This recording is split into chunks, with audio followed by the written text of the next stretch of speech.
pemirsa, apa kabar Anda hari ini? Senang sekali Metro Plus kembali menyapa Anda. Tentunya kami bersiap dengan berbagai informasi dan perbincangan bernilai plus bersama saya, Jason Sambo.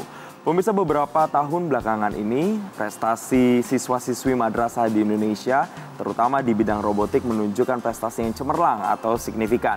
Hal itulah yang membuat Kementerian Agama Republik Indonesia yang membawahi pendidikan siswa-siswi madrasah di Indonesia kemudian menyelenggarakan sebuah kompetisi, yakni kompetisi robotik madrasah 2018. Yang kompetisi ini nantinya akan dilaksanakan pada tanggal 3 hingga 4 November 2018 di Depok Town Square. Adapun tujuan dari penyelenggaraan kompetisi ini adalah untuk memunculkan bibit-bibit ahli robotik di Indonesia yang berasal dari lingkup madrasah. Dan untuk membahas terkait dengan penyelenggaraan kompetisi robotik tingkat madrasah ini, sudah hadir bersama saya Dr. Imam Syafei, selaku Sekretaris Dirjen Pendidikan Islam dari Kementerian Agama Republik Indonesia. Selamat datang, Pak Imam. Ya, selamat datang. Assalamualaikum warahmatullahi wabarakatuh. Waalaikumsalam warahmatullahi wabarakatuh. Dan sudah hadir juga di sini bersama kami siswa-siswi kebanggaan bangsa yang sudah mengharumkan nama Indonesia di Tiongkok. Kemarin yang pertama ada Zidan Elfaya Reski. Halo Zidan.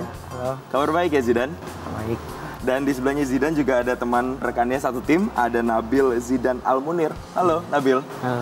Oke, mungkin saya yang pertama mau ke Pak Imam dulu. Ya. Pak Imam, kita tahu di awal tadi saya sudah buka, ternyata banyak sekali bakat-bakat anak madrasah yang bisa di bidang robotik begitu Pak. Akhirnya diselenggarakan sebuah kompetisi yang diinisiasi oleh Kemenak. Apa sebenarnya kompetisi robotik madrasah ini? Bisa dijelaskan Pak konsepnya Pak? Ya, terima kasih.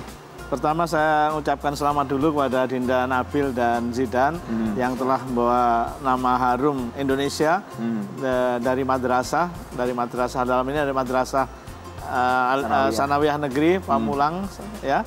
Alhamdulillah dia bisa menangkan kompetisi di tingkat internasional. Yang kedua, memang tugas kita di Kementerian Agama itu memberikan layanan kecerdasan pada anak-anak madrasah yang luar biasa itu. Di antaranya ya kecerdasan di bidang robotik ini. Yang ini alhamdulillah diwakili oleh anak kami di MTS N1 Pamulang ini. Dan ini kita akan terus tingkatkan, mudah-mudahan bakat-bakat lain tidak hanya robotik, mungkin di bidang lain yang menjadi salah satu kebanggaan masing-masing madrasah juga bisa terlayani. Konsepnya akan seperti apa Pak kompetisinya Pak? Apakah setiap siswa-siswi madrasah akan membawa sampel robot, terus kemudian mereka presentasi atau seperti apa Pak nanti konsepnya? Ya, konsepnya kita tawarkan secara terbuka dulu, nanti ada tim yang akan berikan penilaian. Kira-kira yang layak untuk mendapat kesempatan untuk kompetisi ini. Kriteria kita tentu tadi itu the best ya, the first atau different gitu. Maksudnya apa Pak? The best, different dan juga the first. Ya. Itu maksudnya apa Pak? Tentu ini kategori ini maksudnya karena ini kompetisi tingkat nasional, kita pilih yang kira-kira temuannya yang the first itu yang belum orang belum pernah melaksanakan itu menjadi penilaian utama. Itu yang the first. Ya, yang kemudian the best mungkin bisa jadi ini sama dengan yang lain, tetapi ini ini yang terbaik di antara yang lain. Kualitasnya begitu ya. Kemudian different ya, kita akan lihat kalaupun juga sama dengan yang lain, apa bedanya ini? Tentu kita akan memberikan salah satu penilaian daripada ini semuanya. Setahu saya ini tidak akan menjadi kompetisi yang pertama karena ini sudah beberapa kali diselenggarakan, akan menjadi yang keempat begitu ya Pak ya. Tapi kenapa kemudian Kemenak sangat konsen terhadap anak-anak madrasah ini terutama di bidang robotik? Apa Pak alasannya Pak? Ya, anak-anak madrasah ini kan punya bakat yang macam-macam ya. Makanya kita beri layanan yang bidang keberagamaan juga ada, bidang keterampilan ada juga, kemudian yang pengembangan kecerdasan lain juga ada. Nah, robotik ini kan salah satu yang mungkin juga relevan dengan era sekarang, bahkan era yang akan datang. Tentu ini yang harus kita kembangkan gitu di madrasah itu. Eranya sudah digital, sudah digital, banyak menggunakan robot juga ke depan begitu ya Pak ya. Saya mau ke sang jawara nih, ke sini mungkin dulu ke Zidan dulu. Zidan, boleh diceritain pada saat kemarin di Tiongkok menang itu lombanya apa dan memenangkan kategori apa Zidan? Kalau di lombanya di sana itu banyak, tapi karena kita perwakilan dari Indonesia cuma berempat, kami cuman mengikuti 2 lomba doang. Apa? Yang pertama yaitu humanoid mission. Nah, tapi itu yang ikut Nabil, kalau saya enggak. Itu perorangan berarti? Iya, Oke, nanti saya tanya Nabil. Terus? Nah, terus yang kedua creative design. Oke. Nah, kalau creative design ini dibuatnya per kelompok. Oke. Kalau Nabil sendiri pada saat ikut kompetisi di Tiongkok ini kan dua-duanya juara 1, baik yang humanoid mission dan juga creative design. Persaingannya waktu itu seperti apa? Negara-negara lain waktu itu secanggih apa robot mereka waktu itu, boleh diceritakan? Wah, lumayan canggih. Ada yang membuat mesin daur ulang. Terus ya macam-macam lah. Macam-macam ya, cukup kompetitif juga ya. Setelah ini saya akan tanya Nabil dan juga Zidan, apa yang kemudian bisa membuat Nabil dan Zidan ini berada di puncak, mengalahkan negara-negara lain. Saya dengar juga mengalahkan Korea dan juga Israel. Kita tahu mereka sangat jenius dalam bidang robotik. Kita akan tanya, usai jeda pemirsa jangan kemana-mana, kami kembali sesaat lagi.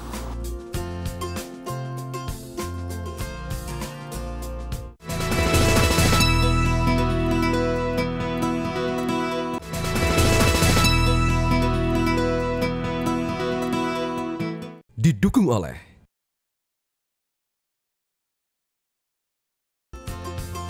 Anda masih bersama kami di Metro Plus pemirsa, dan kalau boleh saya tampilkan kepada pemirsa, ini adalah 2 piala yang kemarin sempat ditorehkan, sempat diraih oleh Zidan dan juga Nabil dalam kompetisi robotik tingkat internasional di Tiongkok pada bulan Agustus kemarin. Mereka mendapatkan penghargaan untuk juara pertama humanoid dan yang kedua adalah creative design. Saya mau tanya lagi ke Nabil dan juga Zidan. Mungkin Nabil boleh menjelaskan, ini di depan kita sudah ada robot. Ini yang kemarin di showcase pada saat di Tiongkok kemarin, robotnya ini? Iya. Oke, ini boleh dijelaskan.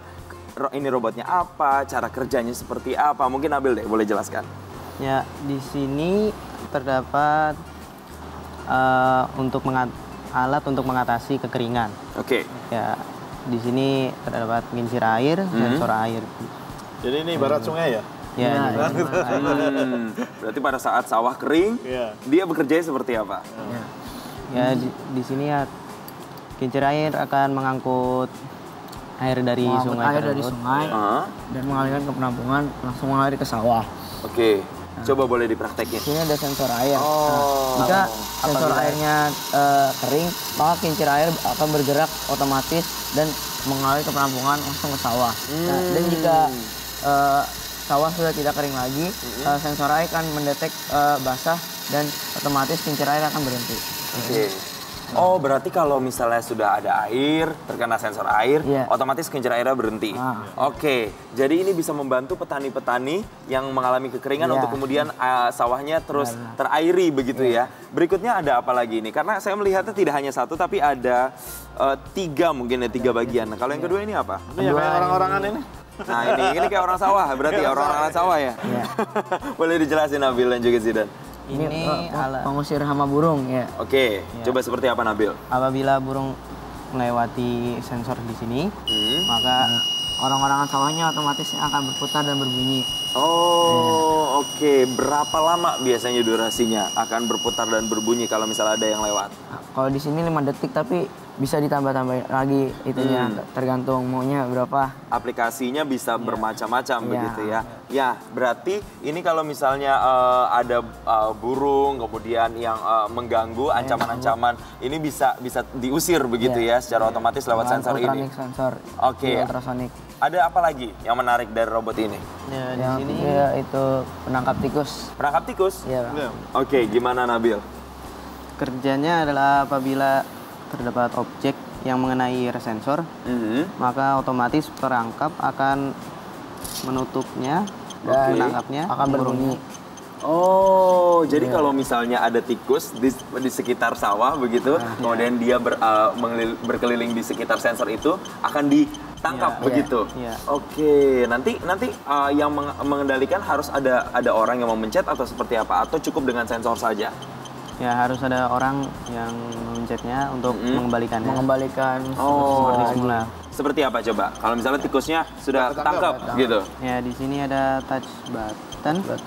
Apabila dipencet maka akan kembali lagi. Oke, baru nanti tikusnya bisa dibuang begitu atau diatasi begitu ya. Boleh duduk lagi, Nabil.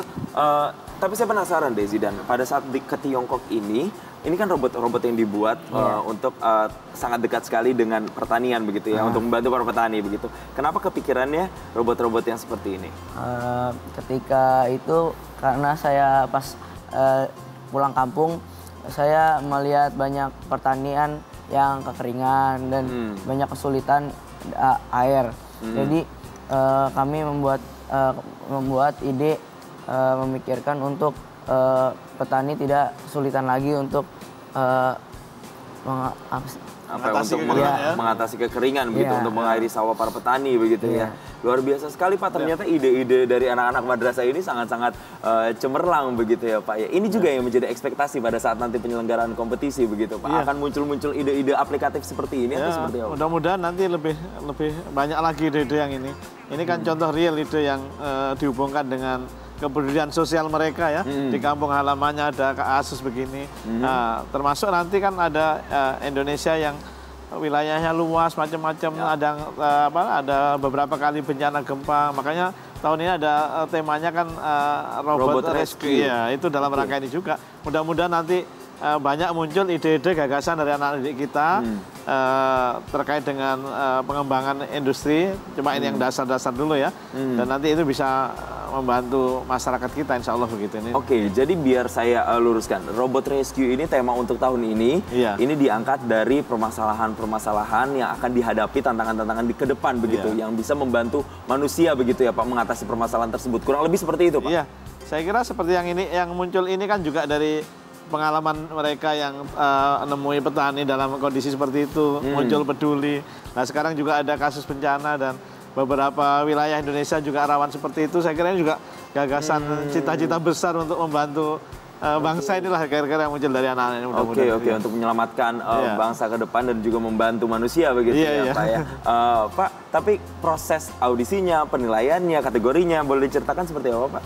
Ya nanti pertama ada kita seleksi terbuka, mereka mengajukan proposal itu secara online ya. Kemudian kita pilih beberapa yang memenuhi persyaratan dari yang saya sampaikan tadi, mungkin kriterianya tadi itu. Ini cocok relevansi dengan temanya seperti apa, kemudian tentang kebaruannya seperti apa, dari sisi manfaatnya ke depan seperti apa. Mungkin ini semua jadi bahan penilaian ke depan. Oke. Selanjutnya saya akan tanya, pasti sudah banyak yang teman-teman madrasah ini sudah banyak berpikir untuk ikutan dalam kompetisi ini. Nah, kira-kira apa yang reward yang bisa mereka dapatkan? Lantas dan juga dari Kemenak sendiri, kemudian ekspektasinya apa terhadap dunia robotik di Indonesia, terutama untuk siswa-siswi madrasah. Kita akan bahas. Pak Imam, usai jeda, pemirsa jangan kemana-mana, kami akan kembali saat lagi.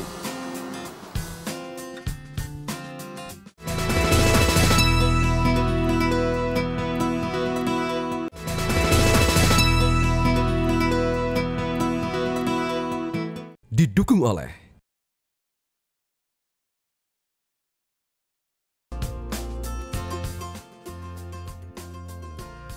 Anda kembali bersama kami di Metro Plus, masih membahas kompetisi robotik madrasah tahun 2018. Masih bersama kami, Pak Imam Syafi'i dan juga dua kebanggaan Indonesia, siswa-siswi madrasah yang kemarin baru pulang dari Tiongkok. Saya mau ke Pak Imam dulu, Pak, sebelum sampai ke reward.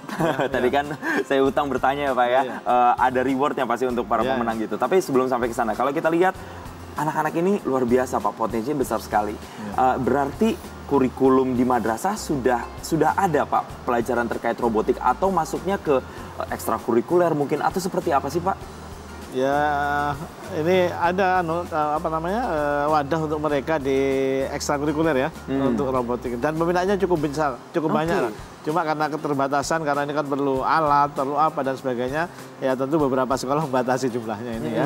Ini yang sudah dilaksanakan oleh beberapa madrasah kita itu. Berarti masuknya dalam lingkup ekstrakurikuler begitu. Ini yang mengajar siapa Pak? Guru dari sekolahnya, internal, atau mungkin meng-hire ahli robot dari luar, atau seperti apa Pak biasanya?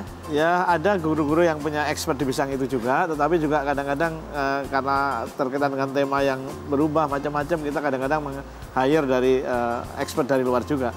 Tapi masing-masing madrasah alhamdulillah yang punya perwakilan seperti ini, sudah punya tenaga lah yang di madrasah Untuk kita. membantu begitu Iya, ya Pak ya. Pak, kembali lagi ke kompetisinya Pak. Iya. Ini sejauh ini karena November, tanggal 3 sampai 4 November ini sudah sebentar lagi. Berapa Pak total peserta yang sampai saat ini sudah mendaftar, sudah verifikasi Pak? Alhamdulillah peminatnya luar biasa, sampai 182 orang, dan 182 tim. Dan masing-masing 2 orang itu. Berarti 182 Iya. dikali 2 ya Pak? Iya, tetapi tentu karena keterbatasan dan untuk optimalisasi kompetisi ini, kita hanya memilih 100 tim itu yang akan berlomba. Oke. Dan nanti dari juara di kompetisi ini ada kita pilih pemenang lombanya yang akan kita tampilkan langsung nanti dikompetisikan langsung di Metro TV insya Allah nanti. Itu berapa tim Pak yang akan berkompetisi begitu di finalnya nanti? Sekitar 6 tim nanti yang akan dibawa ke Metro TV nanti. Berarti dari ratusan yang sudah mendaftar 182 nanti disaring begitu ya. 100 orang akan ikuti lomba kompetisinya, kompetisi. Kemudian kita pilih 6 itu nanti yang akan juara-juaranya itu yang akan kita ikutkan kompetisi lagi di Metro TV.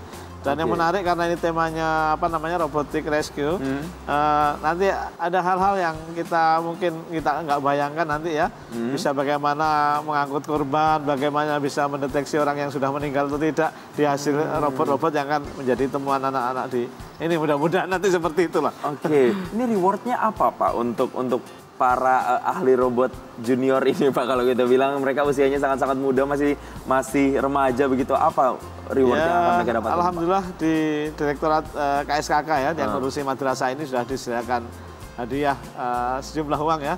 Oke, tabungan begitu. Ya, pokoknya adalah ini lumayan ini untuk anak-anak ini. Dan tentu juga kita akan memikirkan kelanjutan mereka karena ini potensi yang luar biasa, tidak berhenti di madrasah saja nanti. Mungkin dia ingin lanjutkan yang madrasah sanawiyah ke aliyah, kemudian aliyah ke kuliah lagi, mungkin juga akan kita perhatikan juga sebagai reward mereka insya Allah itu. Oke. Ke Zidan deh. Zidan, kenapa sih Zidan tertarik sekali dengan dunia robotik ini? Kenapa alasannya? Saya emang dari dulu suka robot-robot, buat Lego-Lego kayak gitu. Nah, terus dulu sejak SD juga emang udah ikut robotik, terus lanjutin sampai MTS juga lanjutin lagi. Nanggung ada itunya. Oke, kalau Nabil kenapa kira-kira? Apa yang membuat Nabil sangat suka sekali dengan dunia robotik sampai ikut kompetisi, bahkan sampai menang? Apa kira-kira? Oh, kalau saya dari TK ya, Bang. Dari TK justru? Oke. Berangkat sekolah, ngelihat ada tempat pelatihan, tertarik, tapi ya belum bisa lah. Tapi apa yang membuat Nabil pada saat itu bisa mengungguli mereka? Kira-kira dari segi apanya sih? Dari segi banyaknya alat yang digunakan, atau presentasinya mungkin, atau memang alatnya yang lebih applicable, atau apa seperti apa? Kalau yang itu yang menang Israel itu bukan ini yang satunya. Oh, kategori satunya yang humanoid. Oke. Kalau yang ini kategori ini juara 2-nya Malaysia. Nah, terus yang juara 3 Korea. Oke, terakhir mungkin apa nih? Saya mau tanya satu pesan mungkin dari Zidan untuk teman-teman, mereka-mereka yang ingin berkompetisi di bidang robotik, terutama ini yang sudah semakin dekat adalah kompetisi robotik Madrasah 2018. Apa yang ingin disampaikan? Mungkin pesan saya pada para pemuda ya, yang pertama selalu optimis, jangan suatu. Terus yang kedua, jangan pernah mengeluh. Yang ketiga, selalu berkarya supaya bermanfaat bagi kehidupan bangsa dan negara. Sesuai dengan temanya ya, Robot Rescue juga ya, keren ya. Nabil apa Nabil? Ya mungkin nanti ke depannya jangan takut untuk berkarya ya. Ya kalau mempunyai potensi ya giatin lagi. Oke, tetap berusaha ya untuk mengembangkan potensi yang ada. Pak Imam, menutup perbincangan kita Pak, apa yang ingin menjadi pesan bagi mereka-mereka yang nanti akan berkompetisi dalam kompetisi robotik Madrasah 2018 apa Pak? Saya kira saya ikut mengapresiasi gagasan adik-adik semua, harus berani bercita-cita besar begitu. Kenapa begitu? Karena support dari pemerintah, dari Kementerian Agama luar biasa terhadap adik-adik termasuk bakat-bakat seperti ini. Itu aja. Oke, diharapkan akan muncul lagi ahli-ahli robot lagi yang baru-baru dari lingkup madrasah ya Pak ya, untuk Indonesia yang lebih baik ke depannya. Sekali lagi terima kasih Pak Imam Syafi'i sudah bergabung bersama kami, Nabil, Zidan sudah bergabung. Semoga bisa menebarkan virus-virus kebaikan ke teman-teman ya terkait dengan robotik ini. Terima kasih Zidan, terima kasih Nabil.